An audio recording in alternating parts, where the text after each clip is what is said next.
막 톡으로 굉장히 많이 들어옵니다. 조금 일찍 보낸 사람도 있고, 혹시 놓친 사람 있으면 지금 빨리 보내주면 되겠습니다. 여러분들 해설을 써봤어요. 성취기준 해설을 써봤는데, 혹시 완벽하지 않다 싶은 학생은 나중에 이거 고치면 됩니다.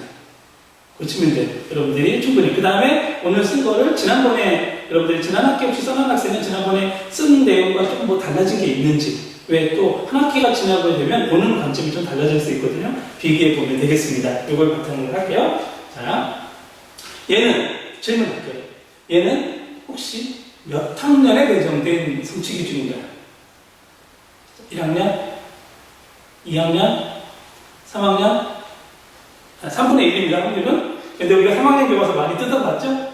3학년은 안 했던 것 같아요. 그러면 이제 확률이 50%가 됐습니다. 몇 학년일까요? 2학년? 1학년 거였습니다. 1학년 건지 어떻게 하느냐? 여러분들 이런 거 여러분들 계속 해석하면서 나눠준 적 있어요. 이렇게 조금만 단계적으로. 네. 이런 거. 예전에도 나눠준 적 있습니다. 그럼 궁금하면 제가 조금 올릴게요. 학년별 성취기준 배당이라는 거 2학년 2학기 때 나눠졌고 이번 학기에도 나눠졌습니다. 거기에 보면 내가 이렇게 칠했는데 이거는 1학년에 배당된 성취기준입니다. 그러니까 1학년표에서 찾으면 돼요. 왜 이 얘기를 하느냐? 여러분들이 교과서 단원 개발을 하는데 참고할 게 굉장히 많아요. 왜? 1학년 교과서는 지금 시중에 나와 있어요. 서점에서도 살 수 있고 인터넷으로 구입할 수 있어요. 그럼 1학년에 이 성취기준 글의 내용을 예측한다 가지고 만든 교과서가 있습니다. 그걸 보고 여러분들이 참고할 수 있습니다. 물론 똑같이 내거나 완벽하게 포맷을 똑같이 하게 되면 점수를 얻기 어렵겠죠? 여러분들 거기다 조금 더 여러분들이 아이디어를 넣어서 가미하고 수정하고 그래야 되겠죠. 그 다음에 다음에 나오는 안내도 바꿔야 되겠죠. 텍스트가 나오면 글의 내용 예측하는 텍스트가 있어야 돼. 이 텍스트는 지금까지 나왔던 교과서에 있는 텍스트를 쓰게 되면 감점이겠죠. 여러분들이 새로운 텍스트를 마련해야 되겠죠. 그게 교과서 새로 만드는 재구성하는 의미니까 그렇습니다. 좀 더 가볍게 보자.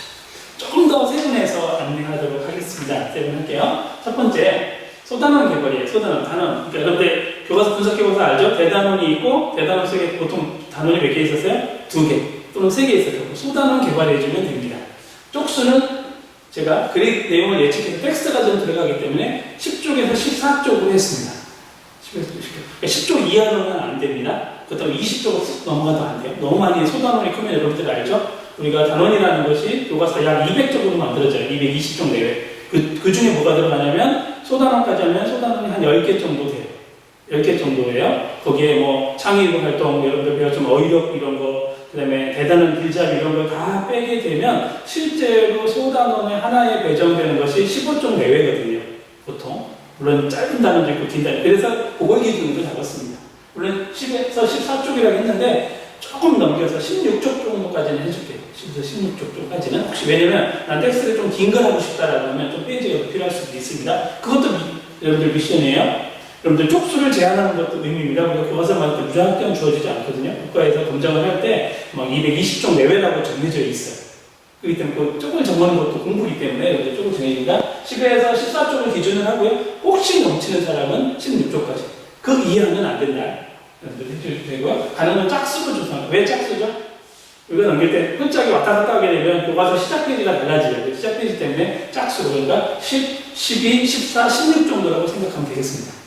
이해됐죠? 두 번째, 소단원명을 제시합니다. 소단원명을 어떻게 제시할지는 여러분들 여러 교과서, 적어도 나랑 이 강의 시간에도 4개의 교과서를 3학년 거에 봤습니다. 4개의 교과서에 소단을 어떻게 제시했는지 보면 됩니다. 그 다음에 소단원 길잡이를 꼭 써주세요. 대단한 길잡이를 써주면 좋은데 우리가 대단한 길잡이를 못 쓰잖아요. 대단한 길잡이 아니니까. 그래서 소단원 길잡이를 써줄 거. 그 다음 맨 마지막 정도 되겠죠? 뒤쪽에 가면 소단원 정리 내용을 한번 써주세요. 소단원 정리.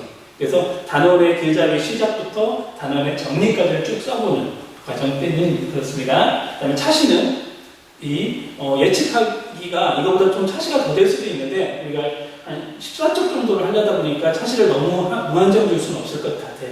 그래서 4차시나 5차시를 생각하고 만드세요. 알겠죠? 4차시나 5차시 정도 생각하고 그 다음에 여러분들 계속 분석해 왔고 강의했던 자기주도적 학습이 좀 가능하더라고요. 그럼 자기주도적 학습이면 뭐 있었죠? 동기유발이 들어간다든지 동기부여가 된다든지 좀 뒤에 가면 자기평가가 가능한다든지 그런 장치를 넣어야 되겠죠? 힌트를 주고 여러분들이 공부했던 거 써먹는 겁니다. 그 다음에 텍스트는 2개 이상 넣을 거. 그러니까 무슨 얘기예요? 텍스트, 글, 예시글이죠? 우리가 텍스트를 하나만 가지고 4차시, 5차시 하지 말고 두 개 이상, 두 개. 그렇다고 막 한 차씩 하나씩 텍스트 하기 쉽지 않거든요. 보통 제 생각엔 두 개, 최대 혹시 한다면 5차씩 정도 넣으면 세 개 정도 필요할 거라 생각은 텍스트 넣을 것입니다. 텍스트도 제한 조건을 줬습니다. 여러분들 시켰으면 좋겠어요. 텍스트 1은 비문학을 합니다. 비문학. 그 다음에 두 번째는 다문화 관련성이 들어가면 더 좋겠어요. 우리가 다문화 관련 여러 가지 했었죠. 다문화 교육도 이루어지니까 다문화를 고려한 비문학 텍스트. 그리고 문학 텍스트라면 시, 소설, 수필, 뭐 시나리오 이런 걸 빼놓게 됩니다. 텍스트 2는 비문학이나 문학이나 괜찮습니다. 어떤 걸 넣어도 괜찮아요.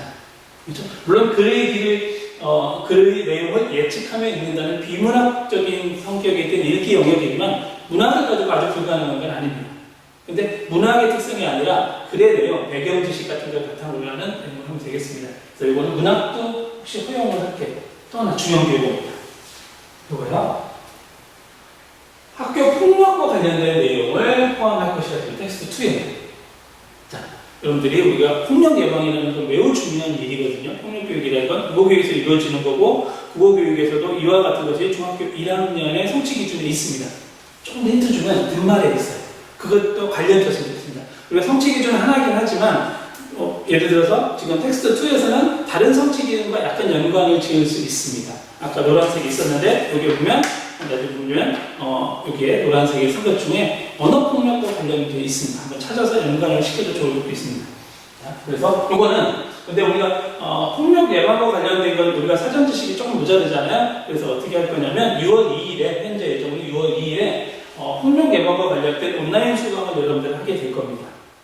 학생 상담센터 중심으로 학생체에서 하는 폭력 예방 교육을 온라인을 하고 거기에 나오는 내용의 콘텐츠를 집어넣어도 좋습니다. 그래서 콘텐츠를 집어넣는 건 뭐냐면 텍스트는 기존에 있는 걸 가져올 수 있지만 기존에 가져오지 못하겠다라고 하면 어떻게 되냐면 내가 직접 써도 돼요. 그런 거. 내가 써도 됩니다. 그러면 여기서 폭력 예방 교육에서 나왔던 슬라이드나 이런 자료를 가지고 텍스트를 하나 쓸 수도 있어요. 쓴 다음에 그걸 집어넣을 수도 있습니다. 그래서 여러분들 아직 교과서 만드는 게 3주 이상 걸리기 때문에 이거는 다음 주 화요일에 영상 보게 됩니다. 즉 다음 주 강의는 이거 폭력 예방 교육을 보는 겁니다. 즉 우리가 이 글도 잘 보면 여기도 보면 배경 지식 관련해서 글의 내용을 예측하는 거잖아요. 우리가 교과서 만들 때는 배경 지식이 있어야 돼요. 그래서 이런 폭력 예방을 무조건 찾으라고 오기 전에 그냥 우리 학교에 자료에 있는 걸 바탕으로 한번 볼 수 있는 시간을 줄게요. 자, 읽어야 하는 듯 학교에서 하는 폭력 예방 교육도 참여하는 여러분들 실적도 되고 예비교사로서 필요한 거거든요. 그 다음에 그걸 바탕으로 뭐 한다? 교과서에 활용한다라고 생각하면 되겠습니다. 그럼 6월 2일에 강의한 것도 나오게 되죠? 그 다음에 이거 사파 만화 등을 넣을 때는 직접 그리지 않고 저 사파 못 그리는데 설명만 잘되면 남자와 여자가 있는데 남자가 여자를 바라보고 여자는 남자에게 말을 하고 있다. 그런 장면이라고 말로 써주면 됩니다.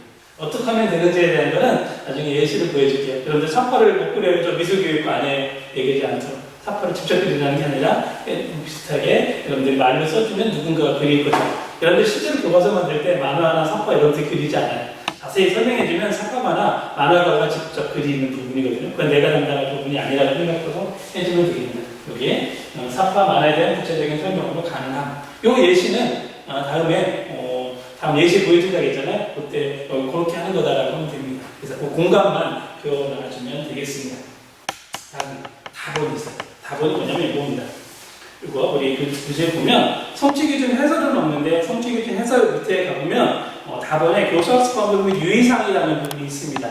교수학습 방법 및 유의사항 여기 여러분들 교육과정 찾을 때 45쪽입니다. 45쪽에 보면 45쪽에 이거 1번 첫 번째 나옵니다. 이렇게 나와요. 시작이 예측하며 읽기를 지도할 때에는 이렇게 나와요.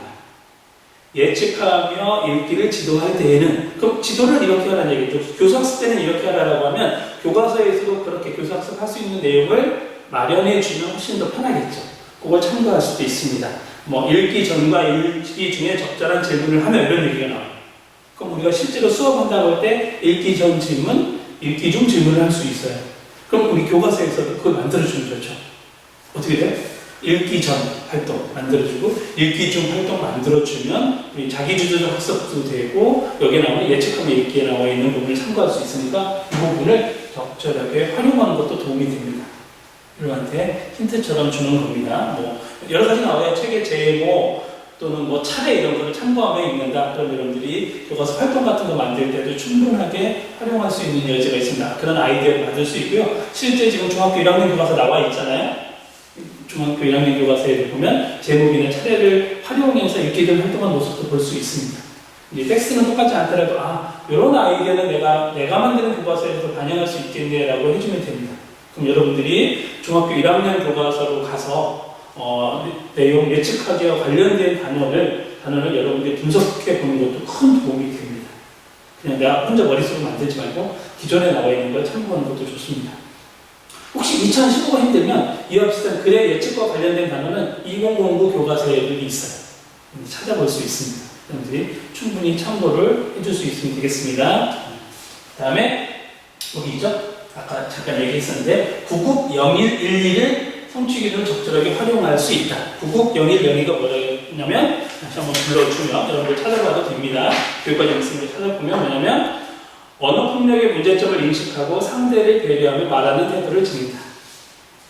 언어폭력. 그럼 우리가 제일 가까운 게 뭐죠? 아까? 폭력 예방과 제일 관련된 성취 기준이 이겁니다.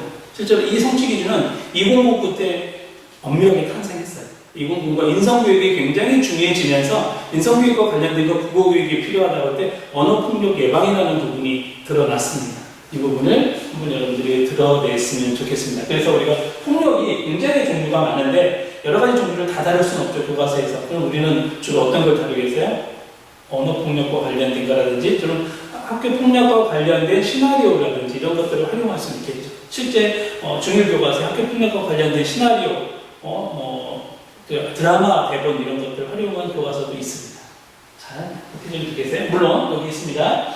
다른 성취 기준도 찾아보면 있을 수 있습니다. 다른 성취 기준도. 그렇지만 더 중요한 건 주 성취 기준이 이겁니다. 예를 들어 우리가 언어폭력 관련을 만든다고 해서 예를 들어 교과서가 아까 14쪽 정도 만들려고 했는데 한 10페이지가 언어폭력에 관련된 말하기 태도 기르는 부분이다. 그럼 우리가 주 성취 기준이 뭐예요? 그러면 구국 0112가 되죠. 그거를 요구하는 건 아닙니다. 어떻게 돼야 되느냐? 구국 02 예측하며 읽는다의 부가적인 활동이라든지 여러분들 요즘 그 인터넷 용어로 부캐라고 하죠. 들어봤나요? 주캐, 부캐? 너무 낯선 용어인가요? 저도 새롭게 배운 건데 주 캐릭터, 부 캐릭터 그렇죠. 자, 얘가 주예요. 부는 얘로 할 수 있어요. 물론 얘만 하지 않고 다른 것도 활용할 수 있습니다. 할 수 있습니다. 꼭 부캐를 넣어야 되는 건 아닙니다. 근데 지금 폭력을 넣으려다 보면 어떤 성취 기준을 갖다가 쓸 수 있는 부분이 있습니다. 다행히 제가 선택한 이유는 구국 0112도 1학년 성취 기준이에요. 그러니까 1학년 성취 기준이니까 1학년 성취 기준에 갖다 쓸 수 있는 여지가 있죠.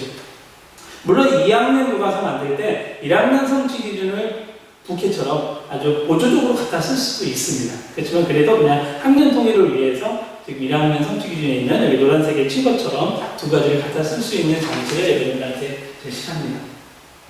이해됐나요? 자, 혹시 이해가 안 되는 학생은 이따가 이거 강의 끝나고 질의응답 시간 있으니까 그때 활용을 해주면 되겠습니다. 그렇죠? 다음 요겁니다. 일정입니다. 일정 안내해 줄게요. 여러분들이 중요한 부분 중에 하나여서 미리 예고를 합니다. 시간이 많이 걸리는 부분이어서 여기 얘기했죠? 학교 폭력 관련, 폭력 예방교육 관련은 6월 2일에 볼 예정입니다. 별도 안내할게요. 학교에서 준비 중이고 저도 준비 중이에요. 안내해 주면 되고요. 혹시 이게 덜 된다 그러면 날짜 변경은 나중에 알려주지만 현재는 6월 2일로 학교에 신청해 놨습니다. 우리 3학년 교재를 학생들이 학교 폭력 관련 교재 개발가 필요하기 때문에 들어야 된다고 신청을 해놔서 지금 허락을 받고 있는 단계예요. 다음에 이겁니다. 교과서 단원 개발 예시를 아까 설명한다 했죠? 예시. 그러니까 여러분들 선배들이 만든 거 가지고 설명할게요. 이건 어떤 의도로 만들었고 어떤 과정인지에 대한 것을 6월 4일에 지금처럼 강의를 하도록 하겠습니다. 온라인 강의든 대면 강의든입니다. 그러니까 학교에서 정책 정해주는 대로 제가 대면 교육을 하고 싶어서 할 수 있는 것도 아니고 온라인 강의만 하는 건 아니어서 그 사정에 맞춰서 6월 4일에 할게요. 그 다음에 제가 과제를 제시할 거예요. 6월 9일 요거 실시간 강의 전에 오늘 화요일이죠? 화요일 우리가 3시부터 강의 전까지 교과서 만든 초안을 올리라고 할 겁니다. 그럼 제가 코칭을 할게요. 지난번처럼 전화라든지를 통해서 물어볼게요. 이게 어떤 의미인지 어떻게 가야 되는지 그래야 여러분들이 끝까지 가기 전에 고칠 수 있어요. 초안을. 그러니까 초안을 여러분들이 제출하지 않으면 끝까지 갔을 때 제가 손대기가 어려운 부분이 있어요. 그럼 여러분들이 원하는 점수를 얻지 못하는 경우가 있습니다. 그래서 초안입니다. 초안 투닥투닥 텍스트는 전 이건 뭘 하고 활동은 이렇게 할 예정입니다. 그래서 초안을 올려줘야 제가 보고 이거 텍스트는 이게 적절한 건지 뭐 이력성이 맞는 건지 또는 이 활동이 우리 성취 기준에 좀 적합한 건지 같은 그런 좀 큰 질문들을 주로 할게요. 어떻게 보면 약간 큰 질문들이 되겠죠. 그 다음에 6월 11일 목요일 똑같이 이때는 여러분들 다른 교과서 개발했던 것을 가지고 강의를 할게요. 예시를 보여주면서 이런 의도를 이렇게 만들었고 라는 부분 할게요. 그러니까 여러분들 교과서 만들기 때 선배들이 만든 실제 자료, 그 다음에 제가 교과서 만들기 굉장히 몇십 년 됐지만 그 자료를 보여줄 수도 있습니다. 그걸 가지고 여러분들이 교과서를 어떻게 만드는 샘플을 볼 수 있고 한글이나 작업을 어떻게 되는 그 과정을 볼 수 있습니다. 그거를 여러분들이 두 번을 보여줄 겁니다. 그러니까 예시 자료를 충분히 보여줄 거니까 너무 걱정하지 말고 갈 수 있도록 합니다. 그 다음에 또 일주일이 지난 다음에 수정안, 초안 코칭을 받아서 수정안을 제출하겠죠? 수정안을 제출하면 이거에 대해서 똑같이 질문을 할게요. 그래서 실시간 강의 예정이라는 건 뭐냐면 아직까지 우리 정책이 결정이 안 됐으니까 그리고 온라인 강의 한다면 온라인으로 실시간 하겠고요. 마침 뭐 대면 강의 한다면 강의실에서 실제로 벌어지겠죠. 그래서 수정안을 제출해야 되는데 이때 수정안은 거의 페이지 꼴이 완성이 되어 있어야 돼요. 어느 정도 거의 다. 그래야 여러분들이 또 선생님이 있어요. 초안과 같은 모습이면 비슷한 코칭을 해주기는 어렵죠. 그래서 여러분들이 어느 정도 해줄 수 있도록 합니다. 그 다음에 최종본 제출입니다. 기말고사 바로 전이 되는데, 전주가 되는데 14주차 16일도 강의가 있고요. 19일도 강의가 있는 날이에요. 이거는 16일은 휴일로 빠졌던 날을 하는 부분이거든요. 이때 이틀간 제출해 주면 되겠습니다. 어느 때든지 제가 제출하는 날짜를 제시할게요. 근데 아마 사이버 캠퍼스에 열지 못할 수 있습니다. 여러분들 그림이라든지 사파 같은 걸 많이 넣게 되면 사이버 캠퍼스에 용량 한계가 있어서 사이버 캠퍼스에 못 올라간 학생은 저한테 메일로 제출하라고 안내를 하겠습니다. 여러분들 언제까지 만든다고 생각하면 되냐면 19일 오후라고 생각하면 돼요. 17시입니다. 17시, 오후 5시 제안을 해주시면 좋겠고, 여러분들이 만약에 연장 제출은 가능하다고 제가 제안할 것 같은데, 연장 제출하면 여러분들 제한된 점수를 다 얻지 못하니까 그거는 여러분들이 제출해야 됩니다. 지금부터 오늘이 26일이죠? 19일이니까 약 25일 정도 남은 큰 프로젝트입니다. 약 4주 정도 되죠? 이제 잘 해주면 되겠습니다. 14주차라고 생각하면 되겠습니다. 다음에 요거 6월 25일이 날짜 예우기 쉬운 날짜이긴 하지만 마지막 날인데 이때는 지필고사로 기말고사를 마지막 마무리 하겠습니다. 지필고사는 지금까지 봤던 이론 중심이고 이게 그래서 약 한 1시간, 2시간 동안인데 아침 일찍 9시부터 10시 50분까지인데 9시에는 살짝 준비할 시간이 필요할 것 같아서 그렇습니다. 대면 시험 예정이라는 건 뭐냐면 학교에서 대면 시험을 볼지 온라인 시험을 볼지 신청을 받게 되어 있는데 그래서 이거는 대면 시험을 제가 신청을 했어요. 학교에서 허락을 하면 대면 시험이 가능을 합니다. 근데 뭐 학교에서 허락을 하지 않으면 온라인으로 다른 대체 방법을 찾을게요. 그래서 일단은 신청되어 있는 현재 상태까지만 설명을 할게요. 그 다음에 이게 바뀌게 되면 기말고사 방법에 대한 추후 자세하게 안내라는 건 혹시 제도가 바뀔 수 있고 학교에서 내가 원하는 것을 허락하지 않을 수 있기 때문에 얘기하는 겁니다. 이해되나요? 그래서 이해됩니다. 자, 기말고사 다시 앞부분도 볼게요. 일정 다시 확인해 주세요.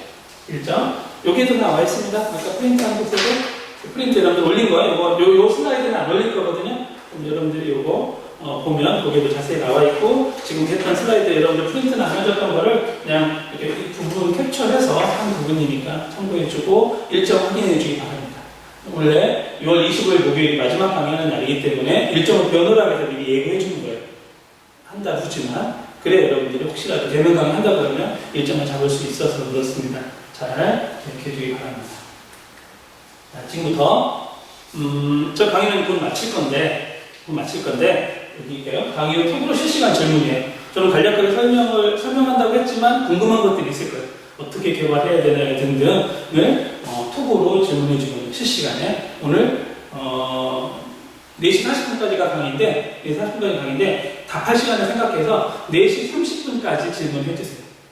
4시 30분까지 질문해 주기 바랍니다. 개인당 1개의 질문을 할게요. 왜냐면 우리가 27명의 강의를 듣는데 27개에도 제가 답할 시간이 몰릴 수도 있어요. 그래서 개인당 하나로 할게요. 여러분들이 하나의 질문을 해주게 되고 응답 가능한 질문. 이거 안 하면 안 되나요? 저는 이거 개발 못 하겠어요. 개발 못할 때 어떻게 개발해야 되나요? 그런 질문은 전 응답 가능하지 않습니다. 물론 응답이라고 하면 그렇겠죠. 개발 안 하면 네가 손해야 그렇게 답을 주겠지만 응답 가능한 질문으로 즉 응답 가능한 질문이라는 건 좀 구체적으로 자세하게 질문을 해야 제가 알 수 있다는 얘기가 돼요. 알겠죠? 최고로 질문입니다. 오늘 4시 반까지 올리면 제가 최선을 다해서 답을 할게요. 좀 답이 길어진 게 있으면 제가 뭐 몇 시까지 다시 답을 줄게요 라고 하겠습니다. 그 다음에 이 시간 이후에도 못할 수도 있죠. 톡으로 질문하고 났더니 또는 시간 없어서 질문 못했더니 질문하고 싶은 거리가 나올 수 있어요. 당연히 그럴 수 있죠. 그때는 온라인을 열어놓겠습니다. 이 시간 이후 교과서 개발 질문은 메일로 개인당 1개 정도씩 할 수 있도록 하겠습니다. 그렇죠? 여러분들 무조건 지난번에 이거를 뭐 자유롭게 너무 많이 쌓이는 사람이 있어요. 계속 질문하는 거예요. 꼬리꼬리 그러면 내가 답을 안 해줄 수도 없고 그 다음에 형평성 문제도 좀 있을 수 있죠. 누구 질문 많이 안 되기 때문에 여러분들 잘 신중하게 고민하세요. 여기 톡으로 질문하는 것도 신중하게 잘 생각해서 질문 어떻게 보면 질문 쿠폰이라고 할 수 있어요. 그러니까 톡 질문 쿠폰 하나, 메일 질문 쿠폰 하나니까 근데 잘 활용하세요. 그러면 제가 메일로 답을 주든지 메일 답이 아니면 꼭 메일로 답이 왔어도 톡이라든지 아니면 전화로 답을 줄 수도 있겠습니다. 알겠죠? 잘 활용해 주면 되겠습니다. 오늘 이거 잘 활용하는 것 중요합니다. 지금부터는 우리가 책임 이양 모형으로 치면 누가 하는 활동이에요? 주로? 여러분들이 주로 활동하는 시기예요. 그러려면 저는 옆에서 저는 서포트, 아까 코칭이라고 얘기해요. 코칭은 여러분들이 주도적으로 나가는 거에 저는 살짝 도움만 주는 거예요. 그러니까 여러분들이 도움을 주는 거예요. 활용은 저한테 이런 질문을 통해서 잘 활용해 줘야 되는 부분입니다. 그렇죠? 뭐 친구들끼리 질문 주고받을 수도 있지만 잘 활용해 줘서 잘 시간을 확대해서 우리 프로젝트 세 번째를 잘 할 수 있으면 좋겠습니다. 자, 이 강의 마치고 나면 자, 오늘은 4시 30분까지 톡 질문을 하는 날이 됩니다. 알겠죠? 질문 많이 주세요. 그리고 건강하게 잘 보내고 좋은 교과서 개발까지 이루어지기를 기원합니다.